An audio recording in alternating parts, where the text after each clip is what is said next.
Hai guys, welcome back to Priseman. Masih bersama dengan saya Victor. Di Jawab Alkitab kali ini, kita akan membahas mengenai penemuan Mbah Tranu dan apa ya signifikansinya terhadap iman kita.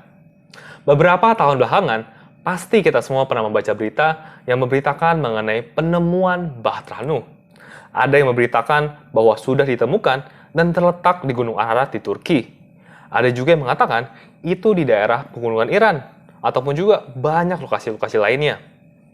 Tapi, yang saya mau bahas dalam video ini bukanlah apakah berita ini semua benar ataupun tidak, tapi lebih ke arah apa sih sebenarnya signifikansi penemuan Mbah Tranu terhadap iman kita.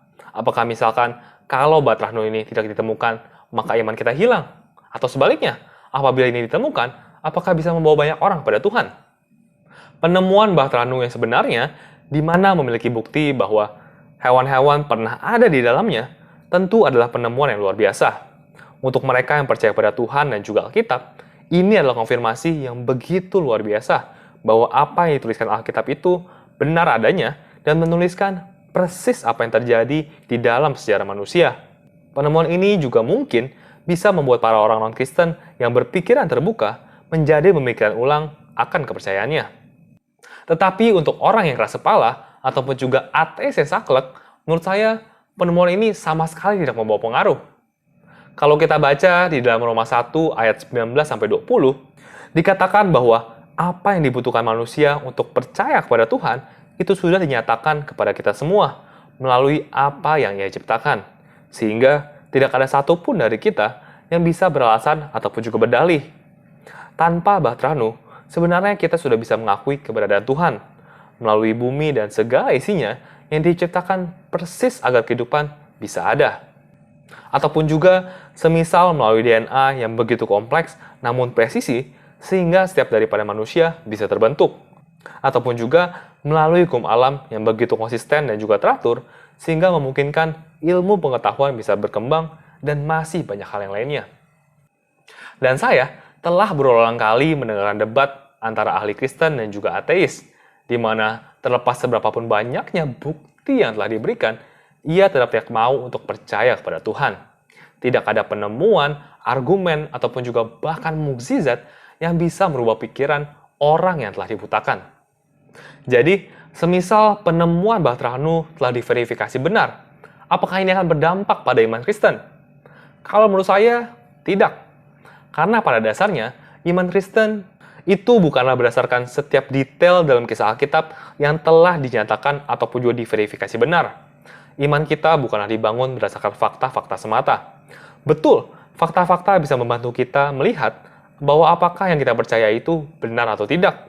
Tetapi, elemen terpenting daripada iman bukanlah fakta ataupun juga data, melainkan percaya. Seperti tertulis di Yohanes 20 ayat 29b. Berbahagialah mereka yang tidak melihat, namun percaya. Alasan yang lainnya adalah bahwa karena ada dua alasan utama kenapa mungkin Mbah Tranu ini tidak akan pernah bisa ditemukan. Yang pertama, karena kayu yang menjadi bahan baku batra pasti amatlah berharga setelah banjir terjadi. Nuh dan keluarganya pasti membutuhkan kayu untuk membangun hal-hal yang dibutuhkan di dunia setelah banjir. Seperti misalkan membangun rumah, jembatan, kandang hewan, dan sebagainya. Jadi, sangat mungkin untuk Nuh dan juga keluarganya mendekonsumsi kayu yang digunakan pada Bahtera.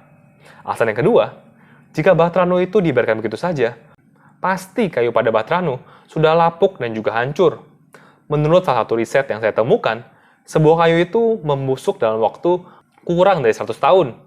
Bahtranu telah dibuat ribuan tahun yang lalu, sehingga pastinya saat ini sudah lapuk dan juga hancur.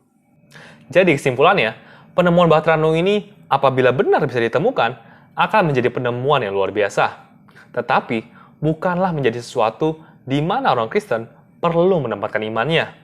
Iman kita terletak pada kehidupan, pelayanan, kematian, serta kebangkitan Yesus.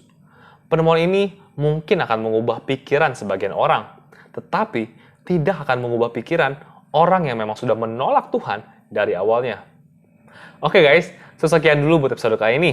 Semoga episode kali ini bisa memberkati kita semua ya. Jangan lupa like video ini kalau kalian suka, share ke teman-teman kalian semua, komen kalau ada hal-hal yang kita bisa diskusikan bersama, dan jangan lupa juga buat subscribe, serta nyalakan loncengnya ya, supaya kamu semua gak ketinggalan video-video selanjutnya. So, thank you guys for watching. See you in another episode. Tuhan Yesus memberkati.